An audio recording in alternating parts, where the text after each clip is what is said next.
ప్రేక్షకులకి ఆ లలితాంబిక అమ్మవారి యొక్క అనుగ్రహం పరిపూర్ణంగా కలగాలని మనస్ఫూర్తిగా కోరుకుంటూ మనం ఈరోజు మార్చి మాసంలో 12 లగ్నాల వారికి ఎటువంటి ఫలితాలు జరగనున్నాయి. సరే, లగ్నం తెలియదు, రాశి నుంచి చూసుకోండి, no problem. But first priority మాత్రం లగ్నానికే ఇవ్వండి.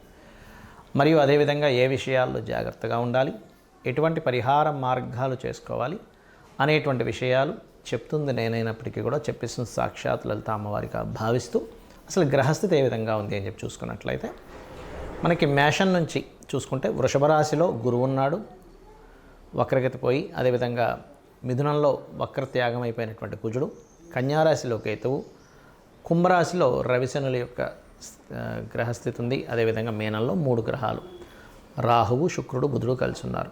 దీని తర్వాత 15వ తేదీ నుంచి రవి కూడా వచ్చి 4 గ్రహాలు కలిసి ఉంటాయి. 15వ తేదీ నుంచి కంటిన్యూస్గా ఈ యొక్క గ్రహస్థితిని అనుసరించి ద్వాదశ లగ్నాలు, లగ్నం తెలియని రాశుల వారికి ఎలా ఉంటుందనేటువంటి విషయం ఇప్పుడు మనం తెలుసుకుందాం. మేష లగ్నము, మీకు మీ యొక్క లగ్నాధిపతి 3వ స్థానంలో ఉన్నాడు. దీనివల్ల ఏంటంటే కొంత షార్ట్ జర్నీస్, కొన్ని పరాక్రమంగా ధైర్యంగా కొన్ని పనులు చేయడము, ఇంట్లో తక్కువగా ఉండడం, బయటకు ఎక్కువగా వెళ్ళడం, తిరగడం ఉంటుంది. అదేవిధంగా కొన్ని రాజకీయ నాయకులతో కొంతమందితో మీకు పరిచయాలు ఏర్పడడం, మెడికల్ పరంగా లేకపోతే ఆరోగ్యపరమైనటువంటి సూత్రాలు పాటించడం అనేటువంటి చాలా స్పష్టంగా గోచరిస్తుంది. అదేవిధంగా మీ ధనానికి సంబంధించిన విషయాలు కానీ చూసుకున్నట్లయితే 2, 12 అధిపతులు పరివర్తన యోగంలో ఉన్నాయి. కాబట్టి ఇక్కడ విదేశీ ధనయోగము, క్రియేటివ్ రిలేటెడ్ మూలంగా ధనయోగము, లేనట్లయితే ఎవరికైనా ఏదైనా నేర్పించడం ద్వారా, టీచింగ్స్ ద్వారా ధనయోగం అనేటువంటి చాలా స్పష్టంగా ఉంది. అదేవిధంగా ఇక్కడ మీరు గమనించుకున్నట్లయితే ఇక్కడ కొన్ని మార్కెటింగ్ రిలేటెడ్ సంబంధించినటువంటివి, లేనట్లయితే కొన్ని కమ్యూనికేషన్స్ చేసేటప్పుడు కొంత జాగ్రత్తగా ఉండండి. 3లో కుజుడు ఉన్నందుకు కొంత అగ్రెసివ్గా కొన్ని నిర్ణయాలు తీసుకోవడం లాంటివి జరుగుతూ ఉంటాయి. అదేవిధంగా ప్రాపర్టీస్ కొనుగోలు చేయడము, ఏదైనా ప్రాపర్టీస్ మీద ఇన్వెస్ట్మెంట్ చేయడం కూడా జరుగుతుంది మీకు. కాకపోతే మీ లగ్నానికి 6వ స్థానంలో కేతు ఉన్నాడు కాబట్టి మీరు ఎక్కడా కూడా అప్పులు ఇవ్వడం, అప్పులకు సంబంధించిన విషయంలో చాలా జాగ్రత్తగా ఉండండి. మీరు ఎవరికైనా రుణం ఇస్తున్నామా ఏమిటనేటువంటి విషయంలో. అలాగే 2వ వివాహం కోసం ప్రయత్నం చేస్తూ ఉండేటువంటి వారు, అంటే చూడండి, ఒక్కోసారి మొదటి వివాహం ఏదో వాళ్ళ దురదృష్టకరంగా డివోర్స్ అవ్వడము, సంథింగ్ దూరం అయిపోతూ ఉంటారు. అటువంటి వారికి ఇప్పుడు ఉండేటువంటి భాగ్యాధిపతి, సప్తమాధిపతి పరివర్తన యోగం వల్ల ద్వితీయ వ్యయాధిపతులు భాగ్య సప్తమాధిపతులు అవుతారు. శుక్ర గురువులు పరివర్తన వల్ల 2వ వివాహం కోసం ప్రయత్నం చేసేటువంటి వారికి ఖచ్చితంగా ఆ యొక్క ప్రయత్నం సఫలీకృతం అవుతుంది. అదేవిధంగా నార్మల్గా వివాహం కోసం ప్రయత్నం చేసేటువంటి వారికి కొంచెం బ్యాంకింగ్ సెక్టార్స్లో ఉండేవారు, లేనట్లయితే టీచింగ్ ట్రైనింగ్స్ రంగాల్లో ఉండేటువంటి వారితో వివాహ సంబంధాలు కుదురుతాయి. కాకపోతే ఇక్కడ 4వ స్థానం, మనకి 12వ స్థానంలో అధిక గ్రహాలు వస్తున్నాయి కాబట్టి దాని తర్వాత కూడా షష్టగ్రహ కూటం కూడా ఏర్పడబోతుంది. కాబట్టి మీరు కాస్త ఇక్కడ వివాహ నిర్ణయాలు తీసుకునేటప్పుడు కాస్త జాగ్రత్తగా తీసుకోవాలి. అలాగే పూర్వీకుల ఆస్తులకు సంబంధించిన విషయంలో ఆగిపోయినటువంటి విషయాలు కొంత ముందుకు కదులుతాయి.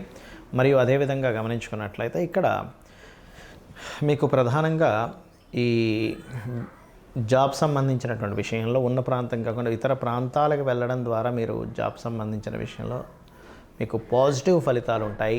కొత్త ఇన్వెస్ట్మెంట్స్ చేస్తారు. అలాగే మరొక విషయం ఏంటంటే ఇక్కడ గమనించుకున్నట్లయితే కొన్ని అప్పులు మీ సిబ్లింగ్ తెలిసిన వాళ్ళు, లేనట్లయితే మీ తోబుట్టువులు వాళ్ళకి అప్పుల వల్ల ఇవ్వడం వల్ల కొంత అనవసరమైన ఘర్షణలు గురవుతారు. కాబట్టి మాట్లాడేటప్పుడు, అప్పులు ఇచ్చేటప్పుడు ఇటువంటి విషయాల్లో చాలా జాగ్రత్తగా ఉండండి. ఇక్కడ మరొక విషయం ఏంటంటే ఈ యొక్క ఏదైనా ప్రాపర్టీ తీసుకునేటట్టయితే మనకి మార్చి 15 లోపల తీసుకోవడం మంచిది. మార్చి 15 ముందు తీసుకుంటే మీకు ప్రాపర్టీ విషయంలో మంచి లాభాలు ఉంటాయి. మార్చి తర్వాత ఏంటంటే మీకు 5వ అధిపతి మరియు 4వ అధిపతి ఉన్న గ్రహస్థితులు కనుక చూసుకుంటే వెళ్ళి అక్కడ కలవడం జరుగుతూ ఉంటుంది. మరియు మరొక విషయం ఏంటంటే ఇక్కడ సంతానం కోసం ప్రయత్నం చేసేటువంటి వారు కూడా మార్చి 15 లోపలే మీ యొక్క ప్రయత్నాలు సఫలీకృతం అవుతాయనేటువంటి చూపిస్తుంది. ఐవీఆర్ ఇట్లాంటివి చేయించుకునేటువంటి, ఐవీఎఫ్ ఇట్లాంటివి, ముఖ్యంగా ఐయుఐ ఇట్లాంటివి చేయించుకుని ఉంటారు. ఇక మీరు చేయవలసినటువంటి దేవతారాధన, సూర్య నమస్కారాలు ఎక్కువగా చేయండి, అనే విధాలు బాగుంటుంది. ఈ మార్చి మాస ఫలితాలు అయిపోయిన తర్వాత మనకి నూతన సంవత్సరం రాబోతుంది, విశ్వవసు నామ సంవత్సరం. ఇప్పటి నుంచే చెప్తున్నాను, అసలు విశ్వవసు నామ సంవత్సరంలో అయినా మీరు కంప్లీట్గా సక్సెస్ అవ్వాలంటే ఎటువంటి జాగ్రత్తలు తీసుకుంటే ఎవరైనా సరే, అంటే ఏ లగ్నంలో పుట్టినా, ఎటువంటి నక్షత్రంలో పుట్టినా, ఎటువంటి గ్రహస్థితులు ఎలా ఉన్నా సరే, ఇప్పుడు నేను చెప్పబోయేది మీకు ఫైనాన్షియల్గా పేరు ప్రఖ్యాతుల పరంగా మీరు అనుకున్నటువంటి సంకల్పం ఏదైనా, మీ డిజైర్ ఏదున్నా సరే నెరవేరడానికి ఇప్పుడు నేను మీకు ఒక ఆస్ట్రాలజీలో ఉండేటువంటి ఒక సీక్రెట్ చెప్తున్నాను. అది కనుక పాటించగలిగితే అద్భుతంగా మీరు చేరుకోగలుగుతారు. ఒకటే గుర్తుపెట్టుకోండి, మనము ఎందుకు ఇంత ఇబ్బందులు పడుతున్నాము, ఆస్ట్రాలజీ మనకేం చెప్తుందంటే వెరీ క్లియర్లీ మనం ఇప్పుడున్నటువంటి ప్రజెంట్ కండిషన్లో ఉండే నిర్ణయం ఒకటి, రాంగ్ డెసిషన్స్. ఓకే, అంటే రాంగ్ టైంలో మనం ఏదో ఎక్స్పెక్ట్ చేస్తూ ఉంటాం. సిచ్యువేషన్స్ ఒక దగ్గర ఒక రకంగా ఉన్నప్పుడు ఇంకోటి మనం ఆలోచిస్తూ ఉంటాం. అదొకటి మెయిన్. అది దానికి ఏంటి కారణం అంటే పంచమ స్థానము అంటారు, 5th లార్డ్. అదేవిధంగా రెండవది ఏంటంటే పూర్వజన్మల్లో మనం చేసిన కర్మ మనల్ని వెంటాడుతూ ఉంటుంది. ఇక్కడ చాలామందికి సందేహం ఏంటంటే మరి పూర్వజన్మ కర్మలో అలా ఉన్నప్పుడు అది ఇంకా మారదా, మరి అలా ఉన్నప్పుడు అలాగే నడిచిపోవాలి కదా అనుకుంటూ ఉంటారు. కానీ ఇక్కడ భగవంతుడు మనకి 2 ఇచ్చాడు విషయాలు. ఏమిటంటే ఒకటి, మనం పూర్వజన్మలో చేసినటువంటి కర్మ వల్ల మన జాతకం నడవడము, రెండవది మన ప్రయత్నం వల్ల కూడా కొంత ఆ స్కోప్ అనేటువంటిది, ఆ ఛాన్స్ అనేటువంటిది మనకి ఇచ్చాడు. దాన్ని ఫ్రీ వీల్ అంటారు. అంటే మనం ప్రయత్నం చేయడం వల్ల వచ్చే సక్సెస్. ప్రయత్న స్థానం అనేటువంటిది 3వ స్థానము, సక్సెస్ అనేటువంటిది 11th హౌస్. ఎవరైనా సరే నిత్యము గనక ఉదయము సాయంత్రము లలిత విష్ణు సహస్రనామాలు ఎవరైతే చేస్తారో వాళ్ళ ప్రయత్నం 100% సక్సెస్ అవుతుంది. అలా కాదండి నేను అంత నాకు సహస్రనామాలు నోటికి తిరగవు, ఇంకేదైనా సింపుల్గా చేసుకునేది ఉందా అంటే సింపుల్గా ఏం లేదు. ఓం నమో నారాయణాయ, ఓం శ్రీమాత్రే నమః, ఈ 2 చాంటింగ్ చేస్తూ ఉండండి. నాకు పూజ గదిలో అంతసేపు నేను స్పెండ్ చేయలేను, నా స్థితి వేరే ఉంది, విదేశాల్లో ఉంటాను, చాలా టైం దొరకడం కష్టం అనుకుంటే మనసులో మననం చేయండి కనీసం. ఓం నమో నారాయణాయ, ఓం శ్రీమాత్రే నమః. ఇంకా వీలుంది నాకు అంటే ఓం నమః శివాయ కూడా చేసుకుంటే అద్భుతమైన ఫలితాలు వస్తాయి దీనివల్ల. ఒకటి. ఇక రెండవది ఏంటంటే ఇక నేను చెప్పేది ఒకటే, కొత్త సంవత్సరంలోకి నెక్స్ట్ ఈ మార్చ్ ఫలితాల తర్వాత నెక్స్ట్ మార్చ్ ఎండింగ్ నుంచి మనకి ఎట్లాగో విశ్వవసునామ సంవత్సరం వస్తుంది. అడుగుపెట్టేటప్పుడు కొన్ని విషయాలు మైండ్లో బాగా పెట్టుకోండి. ఏలినాటి శని ఉంది, అర్ధాష్టమి శని ఉంది, అష్టమి శని ఉంది, అమ్మో నా లైఫ్ ఏదో అయిపోతుందేమో అనేటువంటి భయాల నుంచి ఫస్ట్ బయటికి రండి. శని అంటే ఏమిటంటే కర్మకారకుడు. మనం ఎటువంటి కర్మలు చేసామో ఆ కర్మలను ఇచ్చేవాడు. ఎంతసేపు బ్యాడే ఇవ్వాలని రూల్ లేదు, గుర్తుపెట్టుకొని.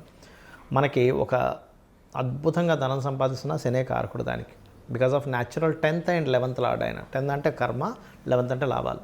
అంటే ఇచ్చేది కూడా ఆయనే, గుర్తుపెట్టుకోవాలి ఫస్ట్. ఇక్కడ ఎంతసేపు ఏంటంటే శని అనేటువంటి పాయింట్ని మనం ఎంతసేపు నెగిటివ్ కోణంలోనే చూస్తూ ఉంటాం. ఎలా అంటే ఒక తండ్రి ఉన్నాడు, తండ్రిని పూర్తిగా అర్థమైన వ్యక్తి తండ్రి కోపాన్ని అర్థం చేసుకుంటాడు, తండ్రి బాధ్యతని అర్థం చేసుకుంటాడు. కానీ తండ్రి అర్థం కానివాడు తండ్రి కోపాన్ని మాత్రమే చూస్తాడు. తండ్రి ఎప్పుడు ఇలాగే హింసిస్తుంటాడు, తల్లి ఎప్పుడు ఏదో ఒకటి నువ్వు చదువురా అంటూ ఉంటుంది, ప్రతిదానికి అడ్డం పడుతుంది, ఇది మాత్రమే చూస్తాం. కానీ తల్లి అంత బాధ్యతగా ఉదయాన్నే నిద్రలేచి మనకి ఫుడ్ అనేటువంటిది చూసుకుంటుంది, లేనట్లయితే మన అవసరాలు చూసుకుంటుంది, మనం ఎప్పుడేంటనేది అన్ని జాగ్రత్తగా రక్షించుకుంటుంది. తండ్రి కూడా మన కోసం పనిచేస్తున్నాడు అనేది మనం మర్చిపోతాం.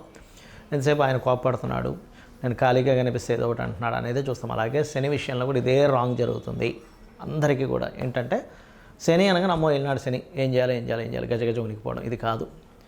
శని అనేటువంటిది కర్మకారక ప్లానెట్. నువ్వే కర్మ చేసావు. ప్రతి జీవుడికి పూర్వజన్మలో చేసినటువంటి కర్మ వల్లే ఈ జీవితం వస్తుంది. ఇక్కడ మ్యాటర్ ఏంటంటే అందరూ బాధపడడానికి కారణం మనం పాస్ట్ లైఫ్లో ఏం చేసాం, ఇక్కడ అసలు ఈ జన్మ ఎందుకు పుట్టామనే విషయం తెలియకపోవడమే మనం బాధపడుతూ ఉంటాం. నువ్వు ఒక డాక్టర్ అవ్వాలనుంది, నువ్వు కొంతమందికి డాక్టర్గా నువ్వు సేవ చేయాలనుంది, అప్పుడు నువ్వు డాక్టరే సేవ చేస్తుంటావు. లేదా ఒక ఇంజనీర్ అవ్వాలనుంది, లేకపోతే ఒక మంచి టిఫిన్ సెంటర్ పెట్టాలనుంది, లేనట్లయితే ఇంకోటి ఏదో అవ్వాలనుంది. మనం ఏం చేస్తున్నామంటే అసలు ఏమవ్వాలనుంది, ఎందుకు పుట్టామనే విషయం మర్చిపోయి ఆ పుట్టిన విషయాన్ని, అది జరుగుతున్న అంశాన్ని ఎంజాయ్ చేయడం మానేసి అది అవ్వలేకపోయాను, ఇది అయిపోయానని చెప్పి బాధపడుతూ ఉంటాం. కానీ యాక్చువల్గా నువ్వు పుట్టింది ఫలానాది అవ్వడానికి.